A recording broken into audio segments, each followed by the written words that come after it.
Vamos a continuar con nuestro estudio de los atributos comunicables.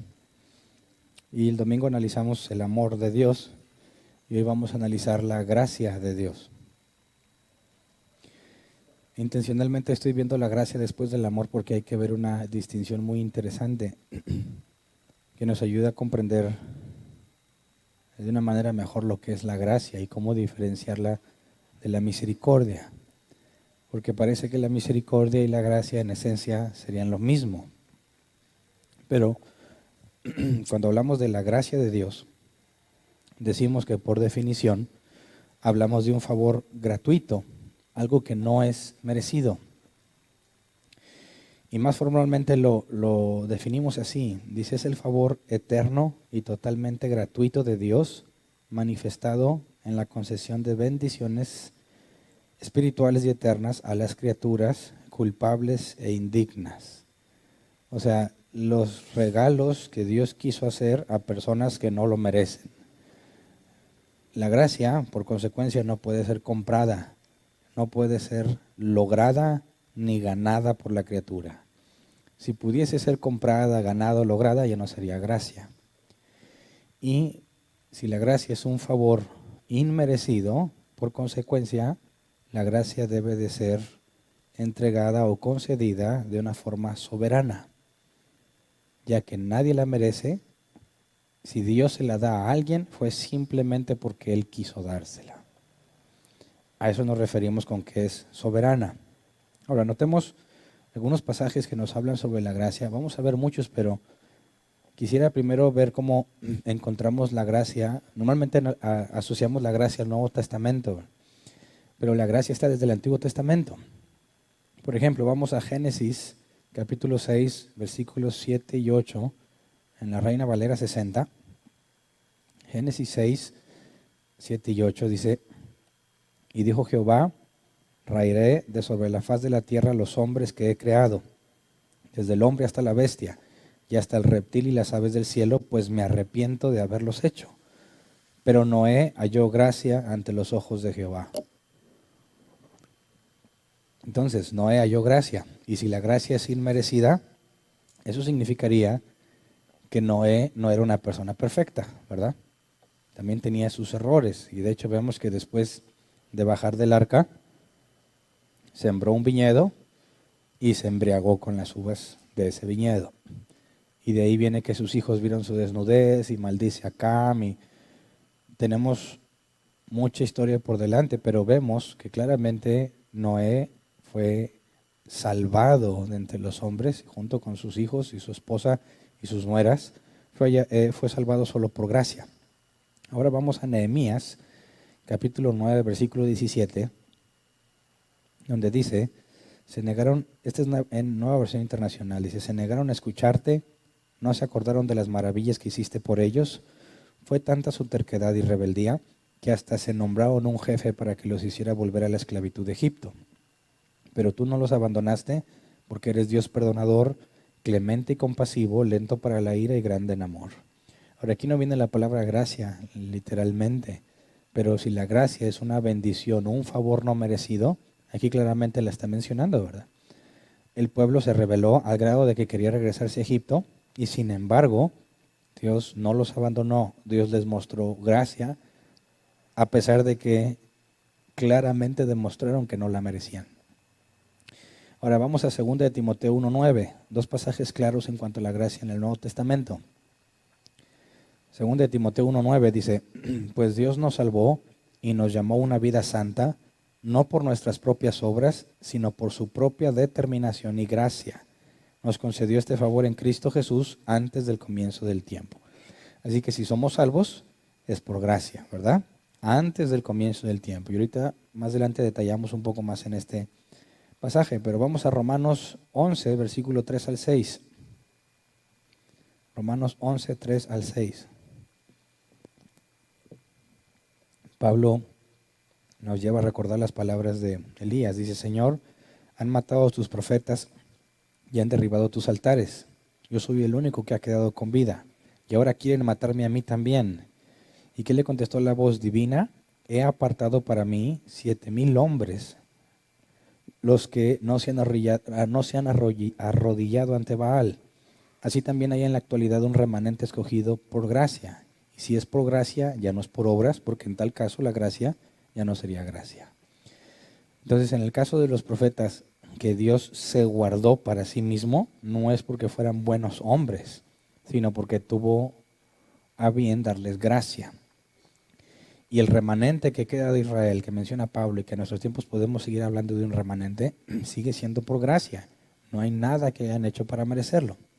Así que si tú buscas en todo el Antiguo Testamento y en el Nuevo, donde se encuentra la gracia, ya sea literalmente o demostrada a través de las bendiciones y la paciencia que Dios tuvo para con su pueblo, y te vas a encontrar que la gracia en ningún momento se menciona con relación al género humano en general. La gracia no la vas a encontrar en ninguna parte en la Biblia asociada a alguien que no haya sido elegido por Dios. La gracia es exclusiva para los elegidos. La misericordia, la bondad, esa es para todo el género humano. Ya vimos que Dios es bueno, ¿verdad? Y es bueno para con todos. El domingo vimos el amor de Dios y vimos el amor de benevolencia y el amor de beneficencia. Dios tiene buena intención para con los hombres, para todos, y Dios beneficia a todos, independientemente si son justos o injustos, a cierto nivel, ¿verdad? Hace salir el sol para buenos y malos, hace llover sobre justos o injustos. Así que eso es para todo el género humano, pero eso no es gracia. La gracia es solamente exclusiva para sus elegidos, pero ninguno de los elegidos hizo nada para ganarla. Ninguno de los elegidos hizo nada para merecerla. Por eso Pablo dice, si es por gracia, ya no es por obras, porque en tal caso la gracia ya no sería gracia. Entonces, cuando alguien habla sobre la forma en la que Dios eligió y el por qué, y buscamos o tratamos de encontrar alguna razón en la criatura para concluir que Dios la eligió, es un enfoque totalmente equivocado. Es decir, Dios escogió a unos para salvación y a otros no. Dicen, ¿por qué a unos sí y a otros no? Y es un esfuerzo que muchos han hecho, incluyéndome, por encontrar en la Biblia, cosa que no va a estar, no la encuentras, no está. ¿Cuál es la razón? Pero la respuesta ahí está, pero no es la respuesta que nos gustaría encontrar muchas veces. Porque cuando analizamos a los hombres, a nuestra forma de ver puede ser que pensamos que hay hombres buenos y hombres malos, indistintamente de si tienen a Dios o no. Y pudiéramos pensar que tal individuo que ha hecho buenas cosas o que le echa ganas de perdido, pues se merecería ser salvo. Así que cuando buscamos alguna razón por la cual Dios salvó a unos y otros no, es un error ir a ver a las criaturas para determinar qué pudieron haber hecho. Nuestros amigos arminianos o molinistas aseguran que Dios vio lo que tú ibas a hacer y partiendo de lo que harías decidió elegirte. Si tú lo ibas a escoger, te elige para salvación, si no, no. O Dios hizo todas las combinaciones posibles para ver si lo ibas a aceptar o no en determinada circunstancia, en determinado momento del tiempo. Y si Él vio que lo ibas a aceptar, entonces te elige, pero eso es contrario a la gracia, ¿verdad? Porque si fue por obras, aunque haya sido hacia el futuro o en una simulación en la mente de Dios, seguirías pensando que el hecho de que Él vio que en determinada circunstancia y lugar específico le ibas a decir que sí, sigue siendo esa obra, aunque realmente no sucedió, sino que fue una simulación en la mente de Dios, esa obra sería la causa por la cual te salvaste. Pero la Biblia especifica claramente que es por gracia. Así que la gracia y las obras no pueden mezclarse. No puedes hablar de gracia y obras en el mismo sentido. Vamos a Efesios 2, versículo 8 y 9. Dice claramente, porque por gracia ustedes han sido salvados mediante la fe. Esto no procede de ustedes, sino que es el regalo de Dios, no por obras para que nadie se jacte. Entonces está clarísimo, ¿verdad? Clarísimo, que no es nada de lo que tú puedas hacer o de lo que hubieses hecho o de lo que harías en determinada circunstancia o momento del tiempo, sino que es un regalo de Dios. Ahora, cuando hablamos gracia y la salvación por medio de la gracia, entonces el mérito humano queda totalmente excluido. Vamos a Romanos 4, versículo 4 y 5. Romanos 4, 4 y 5 dice, ahora bien, cuando alguien trabaja, no se le toma en cuenta el salario como un favor, sino como una deuda. Sin embargo, al que no trabaja, sino que cree en el que justifica al malvado, se le toma en cuenta la fe como justicia. Así que cuando habla aquí de trabajar, lo hace en el sentido de hablar de la ley, de hacer algo para merecerte la salvación. Si tú hiciste algo para merecerla, entonces ya no es gracia, ¿verdad? Ya sería una deuda. Podrías reclamarle a Dios. ¿Tendrías alguna forma de decirle, oye Dios, yo ya hice esto y esto y esto, yo debería ser salvo? Pero eso es absurdo si partimos de los versículos que claramente enseñan que es un regalo de Dios. Así que, a pesar de la claridad de estos pasajes que hemos leído, muchos se atreven a afirmar o que ellos hicieron algo en el futuro, que Dios vio en el futuro que iban a hacer algo bueno, como elegir a Dios, y entonces fueron salvados, o dicen, ok, Dios me regaló la salvación, pero ahora yo la mantengo. Y en esencia viene a ser lo mismo, ¿verdad? Porque algunos se atreven a asegurar que la salvación que Dios les regaló, ellos la deben de mantener portándose bien. Por consecuencia, si no te portas bien, puedes perder la salvación. Aseguran que la debes de mantener y de lo contrario la vas a perder. Advierten que puedes perder tu salvación. Pero como ya hemos estudiado los atributos incomunicables y vimos que Dios es eterno, si la gracia es un atributo de Dios, la gracia es eterna, ¿verdad? Vamos a 2 de Timoteo 1:9, Reina Valera 60, que lo dice directamente, dice, quien nos salvó y llamó con llamamiento santo, no conforme a nuestras obras, sino según el propósito suyo y la gracia que nos fue dada en Cristo Jesús antes de los tiempos de los siglos. Así que si en la eternidad Dios te regaló la salvación, ¿cómo llegas a la conclusión de que tú la mantienes porque la puedes perder? Es absurdo. Si la gracia fue concedida antes del tiempo, entonces no tiene nada que ver contigo. No hay nada que tú puedas hacer para merecerla o para perderla, porque fue un regalo que se te concedió aún antes de que existieras, antes de la creación. Entonces, si la gracia es eterna y además gratuita, como dice aquí Romanos 3, versículo 22 al 24, dice, en la Nueva Versión Internacional, dice, esta justicia de Dios llega mediante la fe en Jesucristo a todos los que creen. De hecho, no hay distinción, pues todos han pecado y están privados de la gloria de Dios. Pero por su gracia son justificados gratuitamente mediante la redención que Cristo Jesús efectuó. Así que no son tus obras las que te dan salvación ni las que te mantienen salvo, sino lo que ya hizo Jesús. Para mí es gratuito, pero eso no significa que fue gratuita, ¿verdad? Dios, por medio de Jesús, logró la justicia que jamás podríamos tener y Dios se la regala a quien Él quiere. Por eso para mí es gratuita, pero costó la vida de Jesús. ¿Me explico? Así que aquel que asegura que puede mantener su salvación tiene un problema en entender la gracia, ¿verdad? Porque ¿cómo podrías sostenerla si es un regalo gratuito?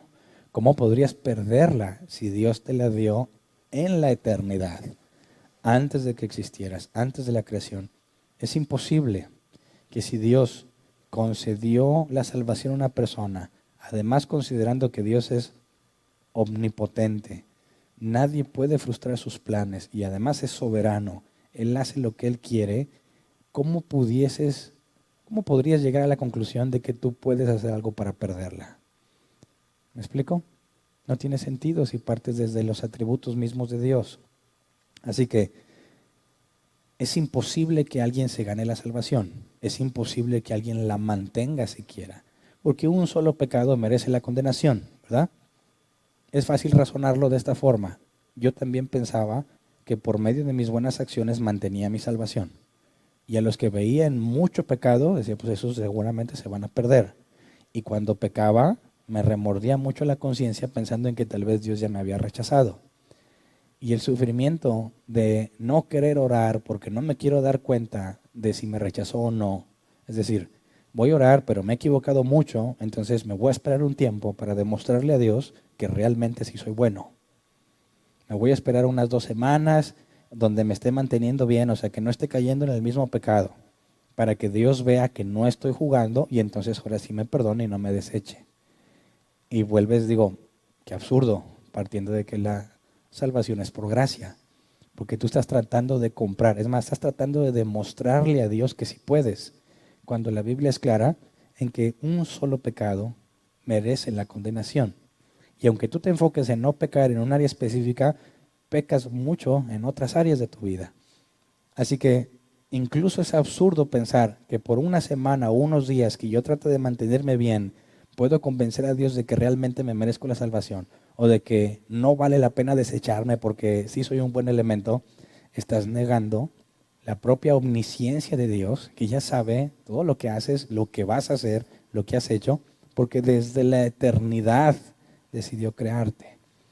Entonces, es muy complejo para alguien que se dice cristiano, que asegura que la salvación es por gracia y luego trata de asegurar que de alguna forma la mantiene. Ahora,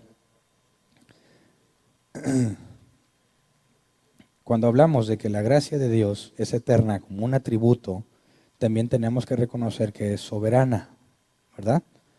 Si Dios es soberano, su gracia es soberana. Su gracia es buena, su gracia es eterna, es infinita. Pero si es soberana, eso implica que Dios la concede a quien Él quiere, ¿verdad? Así que si la gracia es inmerecida, es gratuita y Él la da a quien Él quiere, Dios no está obligado a darle gracia a nadie. ¿Me explico? No hay nada que obligue a Dios a concederle gracia a un ser humano. Si la salvación es por gracia y no puede obtenerse por obras, ni reclamarla como un derecho a caso de que hayas hecho algo, ¿quién podría reclamarle a Dios por no concederle salvación? ¿Me explico? Si Dios se la quiso dar a alguien y a alguien no, ese a quien no se la dio, ¿tendría alguna razón para quejarse? No es merecida, es gratuita, Dios se la da a quien quiere, no te la dio a ti, ¿te enojas? ¿Por qué te enojarías? ¿Qué provocaría que una persona proteste ante la idea de que Dios salvó a quien Él quiso? Porque eso genera mucha polémica, genera mucho problema en las personas. Imagínate, cuando hablamos de que la gracia es soberana y alguien te pregunta, ¿qué puedo hacer para ser salvo? ¿Qué le contestarías? ¿Mm? Estamos diciendo, la gracia es inmerecida, es gratuita y soberana. Dios la da a quien Él quiere, eterna, antes del tiempo. Y alguien viene y te pregunta, Hernán, en mi caso, ¿cómo le hago para tener la salvación? ¿Qué le contestarías? ¿Mm? Muchos aseguran que la única respuesta es decir, no hay nada que puedas hacer. No depende de ti, lo siento. ¿Verdad? ¿Cuántos piensan así? ¿O pensaron alguna vez de perdido? Ok. Vamos a leer Salmos 51:17 para ver si te hago reconsiderar tu respuesta o la forma en la que pensabas. Dice, el sacrificio que te agrada es un espíritu quebrantado. Tú, oh Dios, no desprecias al corazón quebrantado y arrepentido. ¿Entendiste bien? Dios no desprecia al corazón quebrantado y arrepentido. Entonces, si alguien te pregunta cómo puedo obtener la salvación, algunos dicen, bueno, si tú piensas que la salvación es por gracia y es soberana y no te la puedes ganar y aparte no te la mereces, entonces no hay nada que puedas hacer para salvarte, ¿verdad? Pero partiendo del Salmo 51, decirle eso a una persona que busca la salvación es absurdo, porque estás partiendo de un supuesto incorrecto. Porque si la Biblia dice que Dios no rechaza, no desprecia un corazón quebrantado y arrepentido, eso implica que Dios no le niega la salvación a nadie. ¿Me explico? Dios no se la niega a nadie. El problema no es que Dios le esté negando la salvación a la gente. El problema es lo que Jesús expresó en Juan 3:19. Dice, esta es la causa de la condenación, que la luz vino al mundo, pero la humanidad prefirió las tinieblas a la luz porque sus hechos eran perversos. La Biblia es clara en cuanto a que todos están condenados en sus pecados y delitos. La Biblia es clara que en Adán todos hemos pecado y merecemos el infierno, ¿verdad? Dios está obligado, fíjate bien, Dios estaría obligado a dar por la fuerza su gracia a quien no la aprecia. Dios estaría obligado a salvar a los que han decidido seguir su propio camino. Claro que no. El punto no es que Dios te niegue la salvación, el punto es que a ti no te interesaría, no te interesa, porque la Biblia es clara en que no hay ni uno bueno. Nadie busca a Dios, nadie es justo. Cuando Jesús dice, la luz vino a los hombres, pero los hombres prefirieron más las tinieblas porque sus hechos son perversos, te deja ver que el problema no es él, sino tú. ¿Me explico?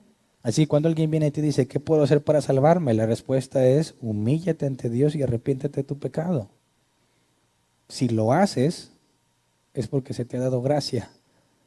Si no te interesa humillarte, si no te interesa pedir perdón, Dios no te va a forzar a estar con Él.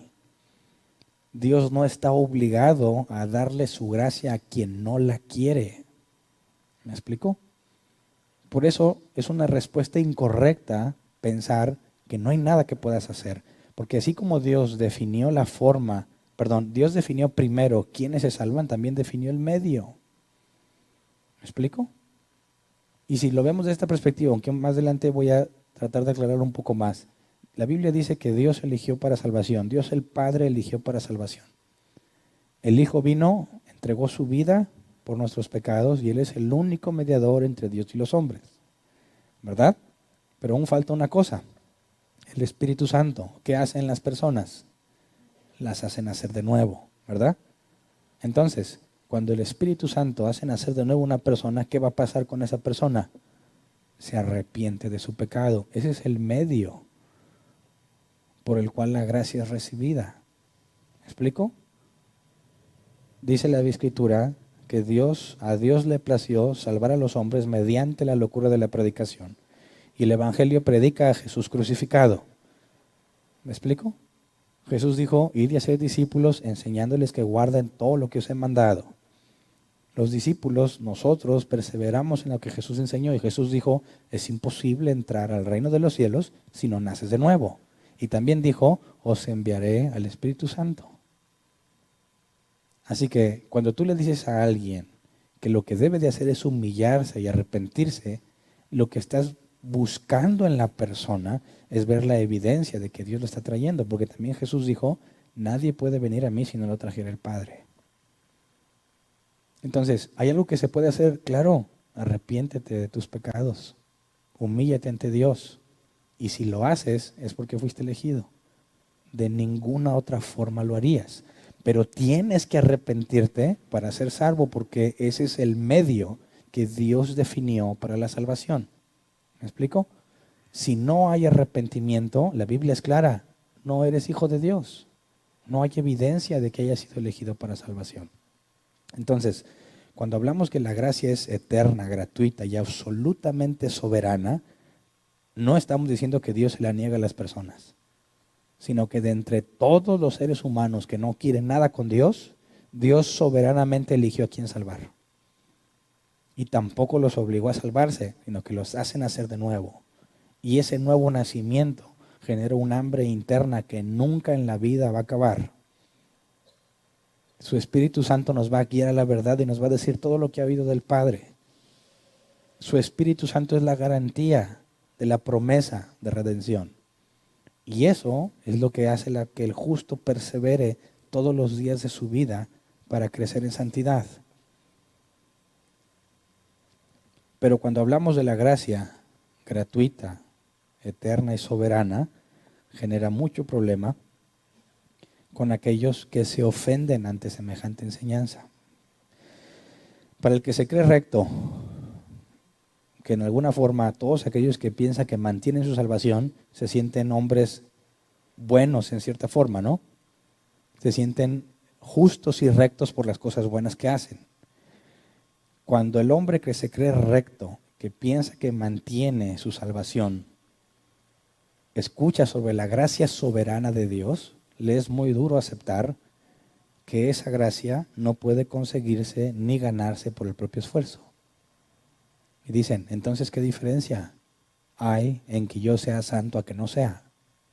¿Qué diferencia hay de que yo me vaya a vivir los placeres del mundo? ¿Para qué vivir en santidad entonces? Si no se puede perder, ¿para qué esforzarme en mi santidad? Y ese es precisamente el problema de esa postura, que piensa que la santidad es la moneda de cambio para la salvación. Claro que no. La santidad es la consecuencia del nuevo nacimiento. La santidad es la consecuencia del Espíritu Santo en ti. Soy santo y crezco en santidad porque soy una nueva criatura, porque su Espíritu Santo en mí me hace perseverar, a pesar de que yo me quiero rebelar. Bajo ninguna circunstancia mi santidad me va a garantizar como moneda de intercambio la salvación.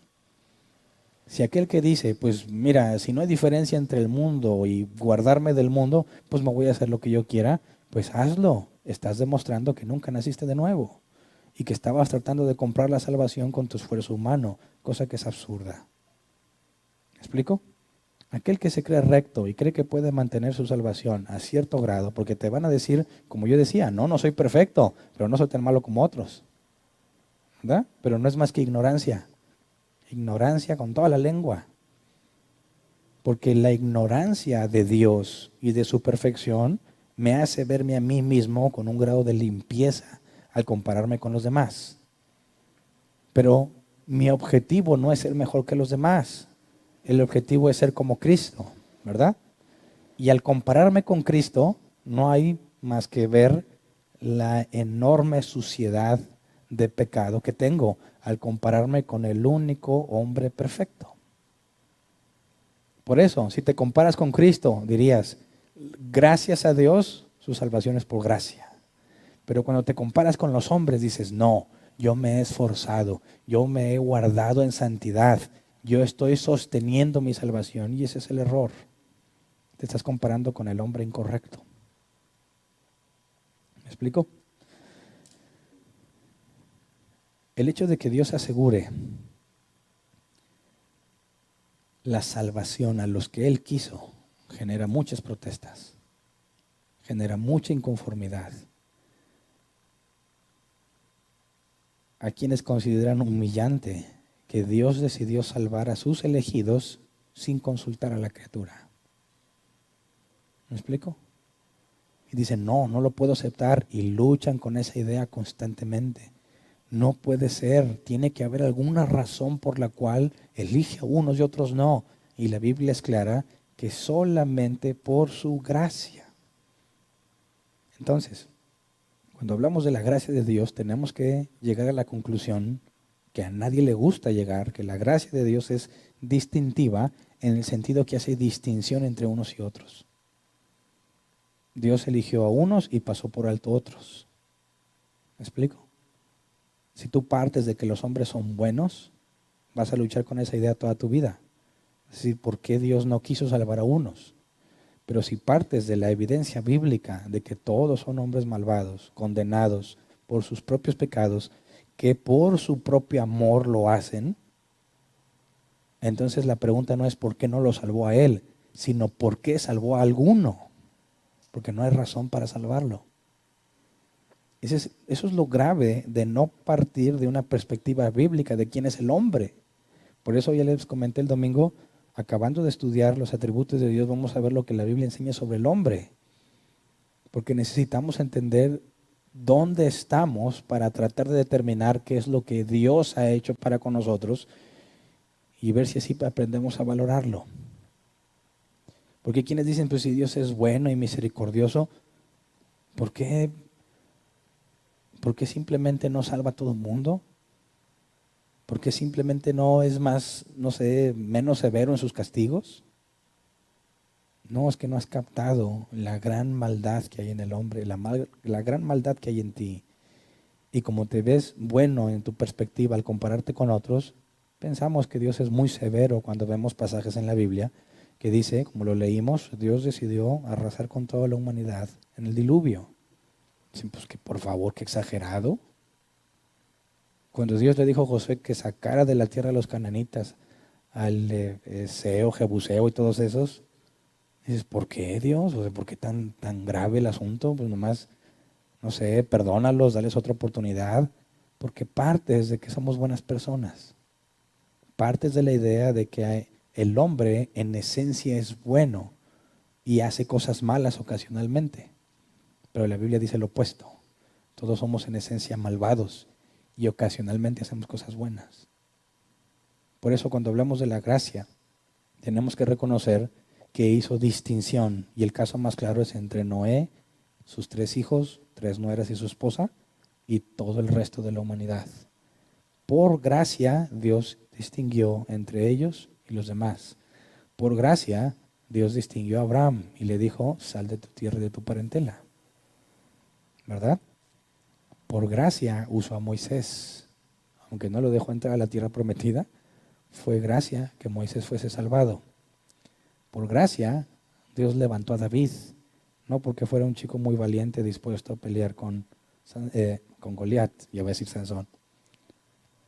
No había nada en David, fue la gracia de Dios quien levantó a David, y fue la gracia la que transformó a Saulo, perseguidor de la iglesia.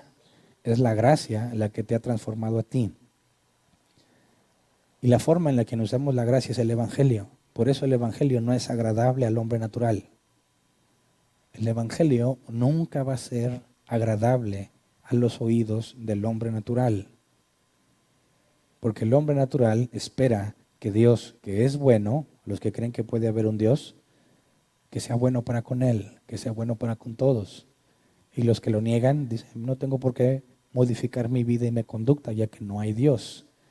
Pero el Evangelio enseña que te debes de arrepentir y humillarte ante Dios. Y ese es el problema. Por eso muchos de los mártires murieron. Por eso trataron de lanzar a Jesús por el despeñadero cuando habló de la gracia soberana de Dios. Por eso mataron a Esteban. El Evangelio habla de algo que es humillante para el hombre. Y es un grave error tratar de suavizarlo.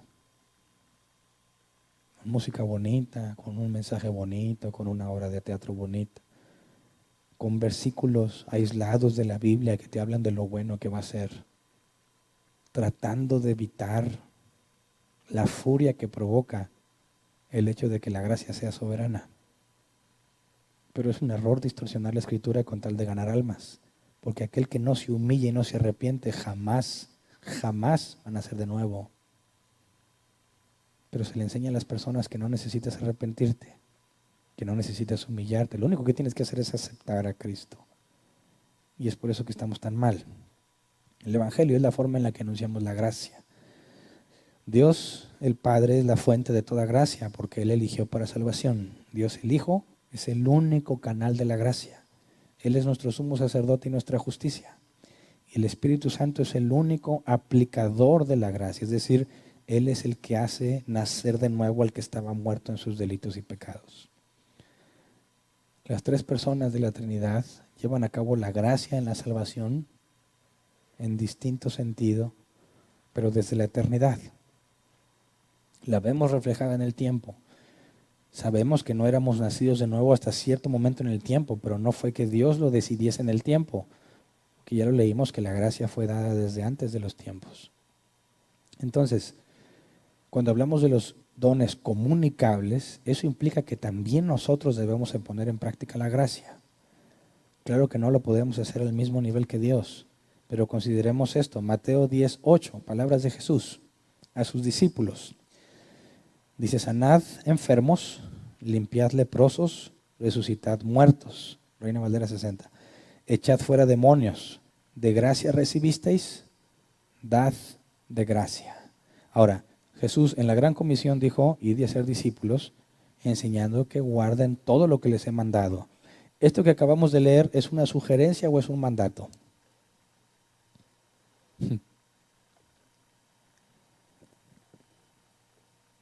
¿Es una sugerencia o es un mandato?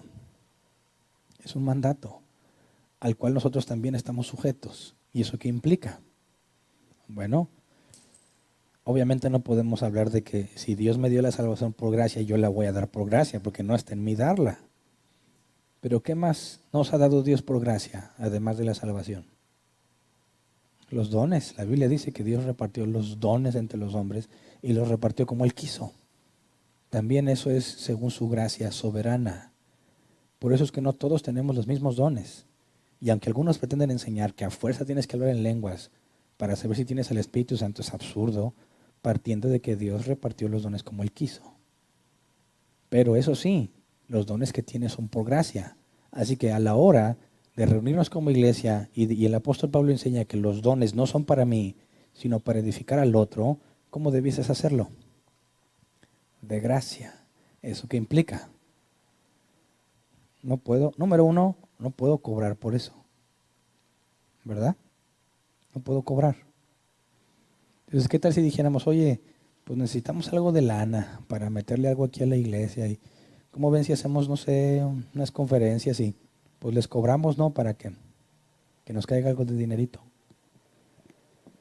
¿Mm? Digo, yo puedo decir, bueno, a mí o alguno podría decir, yo tengo el don de enseñar, ¿cómo ves? Y digo, yo te enseño, tú me pagas esta cuota de recuperación y ahí nos vamos, digo, es ganar, ganar, ¿no? Algunos, como yo fui a varias conferencias donde tenías que pagar, te decían, oye, no hay mejor manera de gastar el dinero que invertirlo en tu sabiduría. ¿Y qué más si es la sabiduría que viene del cielo? Entonces dije, híjole, me quitaron un chorro de lana, pero es lo mejor que pude haber hecho. Te vas con esa idea, todavía encima. Cuando el mandato es que des de gracia lo que de gracia recibiste. Así que una cosa es que digamos, queremos invitar a mucha gente y hay que rentar un salón donde quepamos todos y hay que pagarlo. Si no tenemos los medios para pagarlo, pudiese ser viable que se pague con lo que se junte, pero yo no debería recibir ni un solo peso por lo que hago, porque tengo el mandato de dar de gracia lo que de gracia recibí. Y puede salir la pregunta, ¿y no dice la Biblia que a los ancianos se les puede dar salario? Bueno, ¿cómo explicamos eso? Bueno, ¿qué entiendes tú que sucede cuando a un pastor, y Pablo dice que a los que se dedican a la enseñanza sean dignos de doble honor, es decir, se les podía pagar hasta el doble? Bueno, entonces, ¿qué era eso? ¿Qué dirías? ¿Cómo lo explicarías? Partiendo de este pasaje donde Jesús es claro en que debemos dar de gracia lo que recibimos de gracia, ¿cómo explicas el sueldo de un pastor? ¿Mm? Es más, ¿cómo determinamos cuánto pagarle? Imagínate que nos queremos traer a uno, pero bien sabiondo, pero cobra. ¿Cuánto estaría bien pagarle? ¿Cuál sería la forma de determinarlo? ¿Mm? ¿Maestrías? ¿Cuánto por cada maestría o cuánto por el doctorado? No, ni siquiera tiene estudios. No, pues bájale un buen. Ay, nomás para las cocas, perdido. Digo, ¿cómo lo determinas? Yo conocí el triste caso y lo escuché y lo viví, no en mi caso, sino en el predicador que cobraba y decía, mira, yo te voy a generar una cosecha abundante y mínimo te aseguro unos 20,000 pesos. Así que yo de entrada y por adelantado quiero unos 25, me quedan 5 y tú te quedas con los 20. ¿Cómo ves? ¿Te parece bíblico? Entonces, ¿qué es o para qué es el salario de un pastor? ¿Es un pago por ejercer sus dones? No, no puede serlo. A la luz de ese pasaje, no puede ser un pago por ejercer sus dones. ¿Cómo lo explicas? Fácil. ¿Cuánto tiempo quieres que se dedique a servir? ¿Mm? ¿Cuando tenga chance o todos los días? Todo el día. Si dices, oye, pues es que lo necesitamos de tiempo completo, tenemos un problema porque ese pastor tiene que vivir de algo, ¿verdad? Así que el sueldo es para que viva mientras sirve, no es su recompensa por servir. El sueldo es lo que permite que ese hombre al que se le va a pagar esté de tiempo de completo porque no se va a dedicar a buscar el sustento. La iglesia se lo va a dar para que él sirva con sus dones.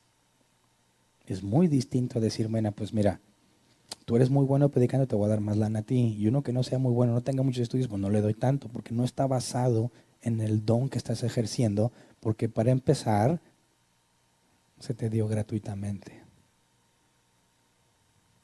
Más bien es qué tanto puedes hacer por la iglesia si te dedicas de lleno. ¿Cuánto necesitas para dejar de trabajar y dedicarte de lleno? Y entonces se determina un sueldo. No es en base a los dones que usa, sino para que pueda enfocarse en lo que está haciendo. ¿Me explico? Entonces, bajo esa forma de trabajar, buscamos que aquellos que tienen dones se pongan a servir y cuando son de mucho beneficio, vale la pena, como consideran muchas iglesias. Y aquí quiero hacer una distinción entre las que son bíblicas y tienen a hombres dedicados al servicio de anciano, de pastor, de tiempo completo, se hace un intercambio para que pueda dedicarse de lleno a la obra de Dios. Sin embargo, sigue vigente lo que Pablo enseñó. Él quería reservarse el orgullo de predicar el evangelio gratuitamente. Para no ser tropezadero a nadie, prefería no tomar dinero. Así que es claro que cuando hablamos aquí de venir a la iglesia a congregarnos, partiendo de que eres un hombre o mujer nacido de nuevo, ¿qué se espera que hagas con tus dones? Que sirvas a los demás gratis, porque se te dio gratis. Ahora, ok, lo hago gratis, pero oye, pues de perdido dame reconocimiento, ¿no? Digo, de perdido que el último me aplaudan todos, bueno, pues qué chiste. Oye, pues si lo hice, pero tú di a todos que yo lo hice. Es lo mismo, ese es el pago que estás pidiendo. ¿Quieres que se te pague con reconocimiento? Debes de dar de gracia, aunque nadie se entere. Por eso el apóstol Pablo dijo, no lo hagas como para los hombres, hazlo como para Dios. Porque es Él el que recompensa, no nosotros. Ahora, entonces, ¿vamos a ser malagradecidos con las personas que sirven? Tampoco. Debemos agradecer a todos aquellos que se esfuerzan por servir porque sabemos que lo hacen sin intención de recibir algo a cambio. Y si les podemos dar gratitud, no les va a hacer ningún daño. Pero si el que sirve espera y demanda que se le gratifique de alguna manera con reconocimiento o algo, no es apto para servir. Porque el mandamiento es claro. Debemos dar de gracia. ¿Verdad? Bueno, pues voy a servir, pero de perdido que no me traten mal. Es lo mismo. No hay condición. Servimos incondicionalmente, porque eso es de gracia. Si la gracia es no merecida, ¿qué necesito que me den para darte de gracia? Nada. Y si leímos que los hombres se arrepentían y querían volver a Egipto y aún así Dios les dio de su gracia, ¿qué necesitas tú para servir? Nada, simplemente que obedezcas lo que dice la Escritura. Te lo agradezcan o no, en eso consiste la gracia. ¿Me explico? Así que tenemos que despojarnos de cualquier idea de que se debe recibir algo a cambio. Tenemos que despojarnos de que se nos debe tratar bien. Tenemos que despojarnos del concepto de que al menos haya reconocimiento. Si somos siervos de Dios, somos de Él enteramente y hacemos lo que Él diga porque es nuestro amo, nos reconozca o no. Pero sabemos que la Biblia enseña que Dios no pasa por alto nada de lo que hacemos y que Dios es justo, es bueno y recompensará. Así que los ojos están puestos en Él, no en la recompensa que alguien aquí te pueda dar. Y Jesús dijo que el que deje todo por Él recibirá en la vida eterna y aquí también. ¿Me explico?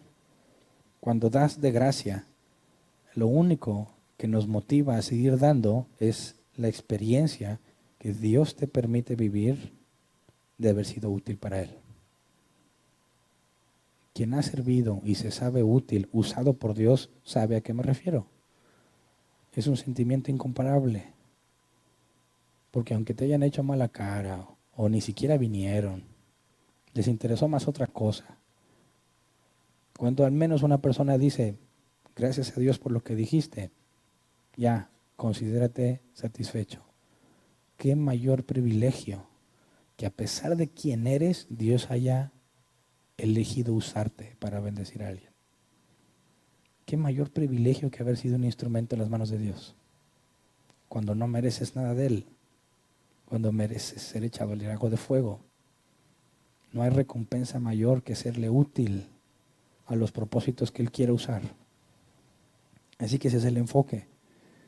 Si Dios nos ha dado de gracia, también nosotros daremos de gracia. Oye, pero ¿qué tal si alguien de aquí de nosotros, no sé, tiene un oficio, es albañil o algo así, ingeniero, contador, y viene alguien y le dice, oye, pues somos de la misma iglesia, no, trabaja y no me cobres? ¿Tiene sentido? No, porque eso no fue de gracia, ¿verdad? ¿Me explico? Y si no, imagínate que pones un negocio y te llegan puros cristianos y quieren que les des de gracia, pues no se puede. Empezar, mira, vamos poniéndonos en orden bíblicamente, ¿verdad? En cuestión laboral, ya sea que seas un oficio, una carrera, te costó mucho tenerla. O te llegó de gracia el diploma o el CARDES. Dices, no, Pablo dice que él trabajaba haciendo tiendas para sostenerse a él y a los que trabajaban con él. Pablo, ¿por qué no das de gracia las tiendas que haces? Porque estás confundiendo las cosas gravemente, ¿verdad? Si Dios me ha dado dones para edificarte y llevarte al conocimiento de Cristo, eso es gratuito. Pero el trabajo que hacemos entre nosotros no tiene por qué ser gratuito. Ahora, que si Él te lo quiere dar gratis, pues bueno. Pero debemos estar dispuestos a bendecir, como dijo Pablo, mayormente a los de la familia de la fe.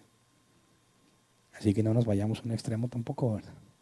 Que bueno, Nan, ya dijiste que de gracia, pues quiero este trabajito y eso. No. Mantengámonos bíblicos, ¿ok? Cuando hablamos de gracia, ninguno se puede jactar. Nadie puede sentirse superior a los demás, porque no tienes nada que no se te haya regalado de parte de Dios en cuanto a la salvación, en cuanto al ministerio, en cuanto a tu servicio en la iglesia. Ninguno de nosotros se la debe dar de estrellita. Ninguno de nosotros debe procurar enriquecerse con lo que Dios le ha dado. Ninguno de nosotros debe estar planeando adquirir dinero con el servicio que damos para Dios. Al contrario, nuestro esfuerzo debe ser presentarlo gratuitamente, de gracia, porque así lo recibimos. ¿Estamos de acuerdo? Muy bien. Vamos a ponernos de pie, vamos a orar. ¿Por qué hoy estás aquí y no en cualquier otro lugar? Por gracia.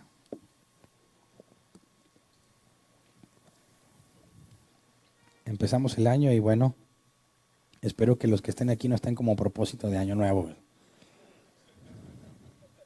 No, es que este año me propuse ir a la iglesia. No, ya empezaste muy mal. Venimos a la iglesia porque es la única forma en la que podemos crecer en santidad, ¿verdad? Según la Escritura, los dones son para edificarnos unos a otros. No vengo porque tengo un compromiso con Dios o porque tengo que cumplirlo. Es la única forma en la que puedo servir y ser servido para llegar al conocimiento de Dios. Por eso me congrego, ¿verdad? Si tú dices, oye, pues me hice compromiso de orar, ahora sí voy a orar, vas partiendo mal otra vez. Aunque es bueno que quieras orar, tienes que comprender que necesitas orar. Es una necesidad indispensable. Y si no te has dado cuenta de eso, por más que te lo propongas, no va a funcionar.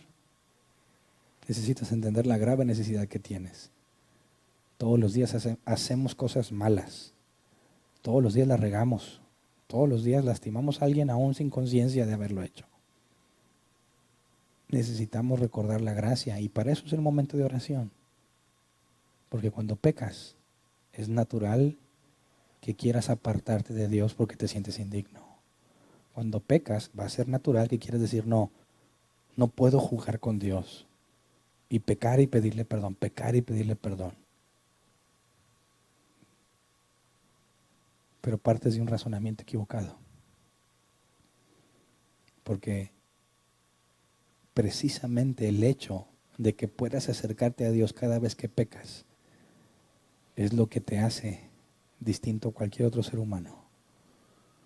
Eso es lo que la gracia permite en nuestras vidas. Ir, aunque haya pecado muchas veces, y decir, Señor, ten misericordia de mí, cámbiame. No le digas, ahora sí voy a cambiar, porque es absurdo. Más bien vamos y pedimos gracia. Señor, como dicen muchos pasajes en la Escritura, halle yo gracia ante tus ojos y líbrame de mí mismo.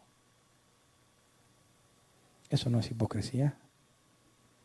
Eso es estar fundamentado en la Escritura. Es un beneficio que los hijos de Dios tenemos, acercarnos confiadamente al trono de la gracia por medio del sacrificio de su Hijo. Así que vamos a orar, Señor.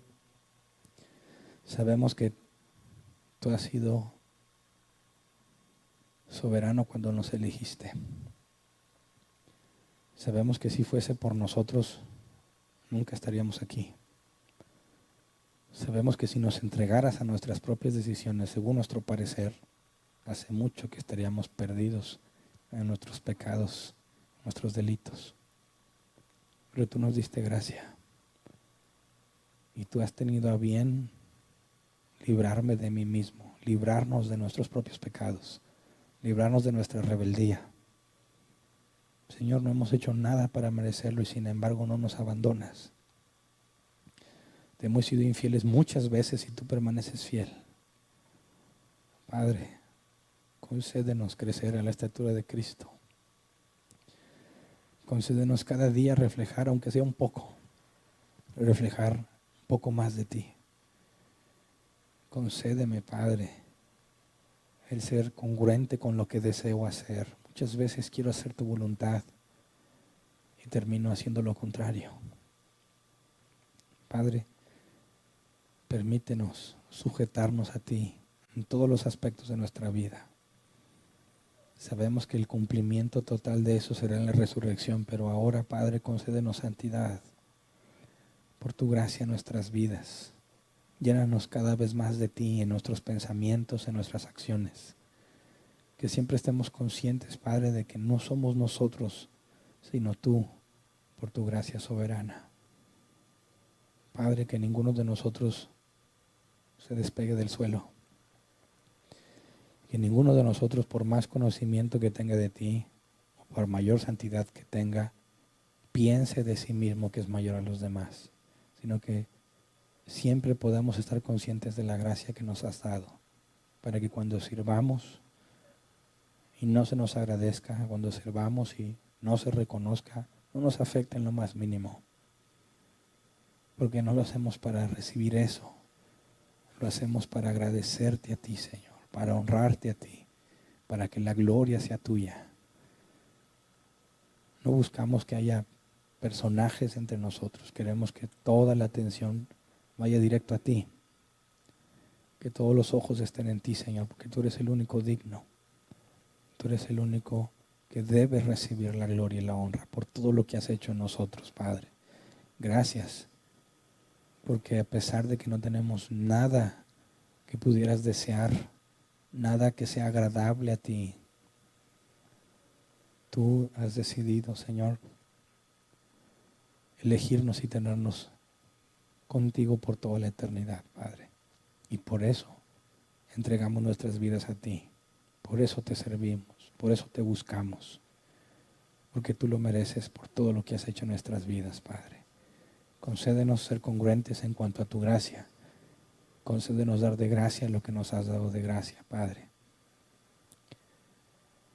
Y sobre todo, Padre, concédenos vernos unos a otros como personas que requieren la gracia. Que nuestras expectativas sean de aquellas que corresponden a un humano, Padre. Que ninguno de nosotros tenga un concepto mayor de sí mismo del que debe tener, ni siquiera de los demás. Concédenos andar en tus caminos, Padre, por tu gracia soberana. Líbranos de nosotros mismos. Gracias. Amén. Pueden sentarse. Pasemos a la sección de preguntas. Si tienes una pregunta, levanta tu mano. Te llevan el micrófono. Todavía tengo voz, así que no te preocupes por eso. La otra dije, no quise preguntar porque ya ni voz tenías. Ahorita sí traigo todavía. No te detengas por eso. ¿Alguien quiere preguntar algo?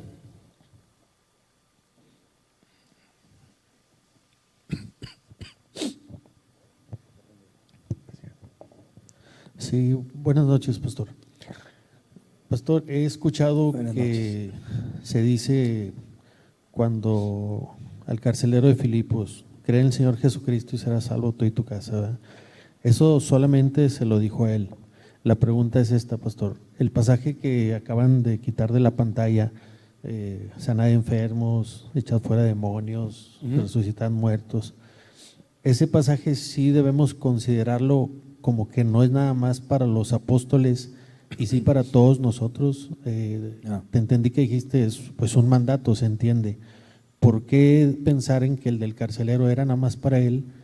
Y si no mal entendí, ¿por qué podríamos pensar que esto no era exclusivo para los apóstoles y que eso sí es para todos nosotros? ¿Cuál es la diferencia? Ok.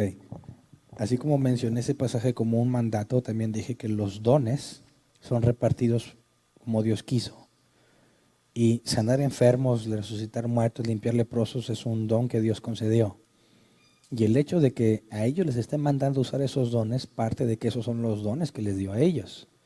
Pero si la Biblia es clara en que Dios repartió los dones como Él quiso, entonces esa parte de los dones que hace referencia a los apóstoles no aplica para todos los discípulos.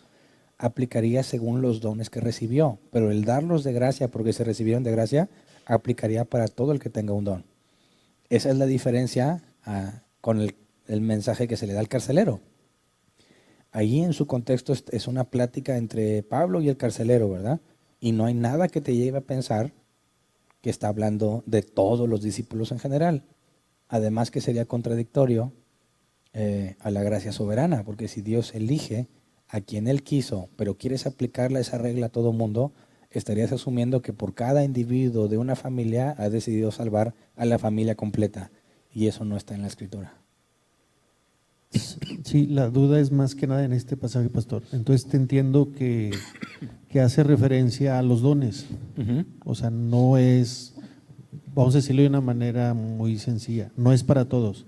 Si alguno de los aquí presentes piensa, siente o cree que tiene algún don que Dios le ha conseguido por gracia, entonces para esa persona de nosotros sería alguna parte de ese versículo. Bueno, ¿Así es? Si alguien dijera, no, es que también ahí dice que sanes a los enfermos. Bueno, si eso es una orden para todos, alguien por favor venga y sáneme la garganta ya. Sí, por eso es la pregunta, pastor, porque se escucha en otras partes que ahí está, mira, es muy claro. Sí. Pues yo no los veo en las capillas. A eso me refiero. No los veo en las capillas de velación tratando de levantar al muerto. O sea, no los ves eso ahí realmente es un eso. mandato, pongámoslo a prueba. Ok. Pastor, me cuesta trabajo entender la pregunta que hacías respecto a cuando las personas pudieran preguntar.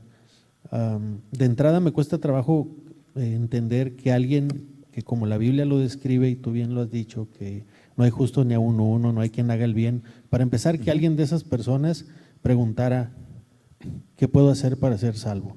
Pero vamos a conceder que se le ocurriera por alguna circunstancia y preguntara. Bueno, lo que me cuesta trabajo entender, pastor, tú mencionas la palabra arrepentimiento y humillarte. Pregunto, para una persona realmente arrepentirse por el nuevo nacimiento, por la obra del Espíritu Santo, que bien nos lo has explicado, y que realmente su corazón haya sido contristado, haya sido humillado por obra del Espíritu Santo, no estamos hablando ahí, pastor, ya de que ya en ese caso ya es gracia, y esa sería la señal de que la gracia de Dios, o sea, te arrepentiste y te humillaste porque Dios te concedió la gracia de que lo hicieras, porque por eso digo que me cuesta trabajo entenderlo. si tal vez no lo entendí bien, pero parece que te entendí de esta manera. O sea, no lo dejes sin esperanzas, dile que se arrepienta y que se humille y Dios al corazón contrito y humillado no lo va a despreciar. Entonces, viéndolo desde ese enfoque, me parece a mí como que entonces ya no es por gracia. Si Pito Pérez se arrepiente y se humilla a su manera, a su entendimiento, pues Dios le va a conceder la salvación. Yo pienso que no es así, ¿verdad? Y quiero pensar que te malentendí y no que lo hayas explicado de esa manera, porque yo lo veo así, digo, arrepiéntete y humíllate. Pues sí, pero para arrepentirte realmente y humillarte, o sea, nadie se puede arrepentir, según mi entendimiento, ni humillarse delante de Dios y entender quién somos delante de Él, como no lo has dicho, si no es porque ya Dios te ha concedido esa gracia de tener ese entendimiento. No sé qué sea. Eso que comentas es correcto, pero el punto que yo quiero dejar claro es que si tú le dices a alguien, no hay nada que puedas hacer, ni modo, es porque no has entendido que, para empezar, si la gracia es soberana, y pongamos un caso como el de Saulo de Tarso, que puede ser una persona que a simple vista sería un condenado al infierno, porque no hay ninguna evidencia de que él pudiese ser elegido por Dios, pero mostrase un interés y tú le dices, no hay nada que puedas hacer, es incorrecto. Porque si el Padre solamente, si los que vienen a Jesús solamente son traídos por el Padre, y este individuo pudiese ser traído por el Padre, tienes que decirle lo que el Evangelio enseña. Arrepiéntete, pide perdón por tus pecados, humíllate ante Dios. Sabemos que si lo haces porque la gracia le fue concedida, ¿verdad? Por eso es una respuesta equivocada decir, no hay nada que puedas hacer. ¿Me explico? Porque imagínate que dice, oye, yo quiero salvarme. No, lo siento, pues, mira, a mí Dios me salvó sin que yo supiera, así que ni modo, aguántate y espérate un buen día que Dios quiera, a ver si amaneciste salvo o si de repente te salva. No, eso refleja que no has entendido que si Dios eligió para salvación, también eligió el medio, ¿verdad? Y es la predicación. Y cuando alguien pregunta, ¿qué hago para ser salvo? Le dices el Evangelio, porque ese es el medio en el que se va a salvar. ¿Me explico? Así que no estoy diciendo que tú puedas cambiar el plan de Dios si te arrepientes, porque es imposible. Pero si yo te digo que no hay nada que pueda hacer, estoy mal, porque el medio es el Evangelio y por medio de eso puede ser salvo. A eso me refiero con que la respuesta es incorrecta. ¿Me explico? Sí, gracias. ¿Alguien más? Nadie más. Muy bueno. Aquí hay otra pregunta. Acá. Le voy a levantar la mano porque no lo vieron. Ahí está. Sí, buenas noches. Al principio comentabas que es la gracia, también la misericordia y la bondad de Dios. Entendí, si no mal entendí, es que la misericordia y la bondad de Dios son para todos los hombres. En el grado del compadecerse. Ok. ¿Y la gracia es nada más para los escogidos? Y sin embargo a mí, de acuerdo a lo que he aprendido, lo que traigo de enseñanza es que dice la Biblia que Dios no queriendo que los hombres se pierdan, sino que fueran salvos precisamente. Y bueno, ahí entra la gracia. No. Esa es la parte del ágape que vimos el domingo y que yo mencioné, hoy también lo mencioné. Dios es bueno, se compadece de todos. Y Dios es amor, el cual se expresa en el amor ágape. Y el amor ágape lo entendemos de dos formas. El amor de benevolencia, que es una buena voluntad para con los hombres, y de beneficencia, que algunos lo ven como la providencia de Dios. Te ha otorgado salud, te otorga trabajo, familia, hace que tu negocio esté bien. En aquel contexto hace llover sobre justos o injustos, hace salir el sol sobre buenos y malos. Entonces, eso no es gracia. Ese amor de benevolencia y beneficencia es para todo el género humano, al igual que la bondad de Dios. Pero cuando hablamos de gracia es darle algo que no merecen, que tiene que ver solo con sus elegidos en toda la Escritura, específicamente la salvación, que es donde más énfasis se hace en cuanto a la gracia de Dios. Por eso cuando hablamos de misericordia, hacemos la distinción entre misericordia y gracia. Porque la misericordia puede ser no darte como mereces. Salir el sol, darte lluvia, tener buena intención para contigo es algo que no mereces. Pero no se compara con lo que la Biblia describe como gracia eterna. Desde la eternidad se te concedió. Así que gracia y misericordia son cosas separadas en ese sentido. ¿Me explico? Bueno, y en segunda de Tito, capítulo 2, versículo 11, ahí sí dice que Dios hace, no sé si lo puedan poner para tenerlo bien claro, pero habla de que la gracia de Dios es para todos los hombres. O sea, ahí es donde me hace ruido que nada más es para los escogidos. Cuando Ok. ahí textualmente, digo, si somos siempre Biblia, Ujú. ahí textualmente dice que es para todos los hombres la gracia. Entonces, Ok. ¿cómo debo de entender ahí ese versículo? ¿O Sí. cómo debemos entenderlo? Bueno, muchos pasajes de la Escritura, cuando habla de todos, hay que entender quiénes son todos en el contexto. Por ejemplo, Pedro dijo, Dios no queriendo que ninguno se pierda, sino que todos procedan al arrepentimiento. Y ese ninguno no es ninguno universalmente hablando, sino que en la carta es claro que está hablando con la iglesia y cuando él habla de que ninguno se pierda, el contexto es la iglesia. Si la gracia que vemos aquí es inmerecida y dada desde el principio para salvación y al mismo tiempo, no sé si podrían poner el pasaje que él citó, Sí, es segunda de Tito. A ver, no, pues Tito nada más tiene una, sería perdón, Timoteo. a ver.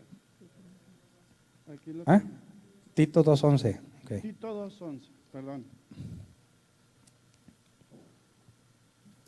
Si me lo pueden poner con contexto estaría mejor, para no ver el pasaje solo. ¿Esa? Sí, Ok. Porque la gracia de Dios se ha manifestado para salvación a todos los hombres. Bueno, aislando ese pasaje nada más, si es para todos los hombres y es salvación, entonces la salvación sería universal. ¿Correcto? Y sabemos que no es así. Vemos en Apocalipsis que el juicio del gran trono blanco, grandes y pequeños, serán echados al lago de fuego. Entonces, la interpretación de ese pasaje no armoniza con Apocalipsis, ni siquiera con de tal manera amó Dios al mundo que ha dado a su Hijo unigénito para que todo aquel que en él cree no se pierda, mas tenga vida eterna. Amó a todo el mundo, pero la salvación es para el que él cree y hace una distinción. Así que en ese pasaje, me pones otra vez el 11, si Dios dio gracia para salvación de todos los hombres, esos todos los hombres tienen que ser solamente aquellos que eligió para salvación. No sé si me explico. Por eso es que no está hablando que la gracia sea para todos, porque la palabra salvación ahí está y sabemos que no sería consistente la postura universalista, es decir, todos se van a salvar, porque la propia Biblia enseña que muchos serán condenados. Por eso, al interpretar ese pasaje y ponerlo en armonía con toda la Biblia y ver que habla de salvación, partiendo de que Dios eligió para salvación, ahí está hablando que para todos los hombres elegidos para salvación se les manifestó la gracia. ¿Me explico? gracias. Hay muchos otros pasajes así que parece indicar que es genérico, pero al analizarlos con detalle damos cuenta que sería contradictorio una postura universal con la elección soberana de Dios. ¿Alguien más? ¿No?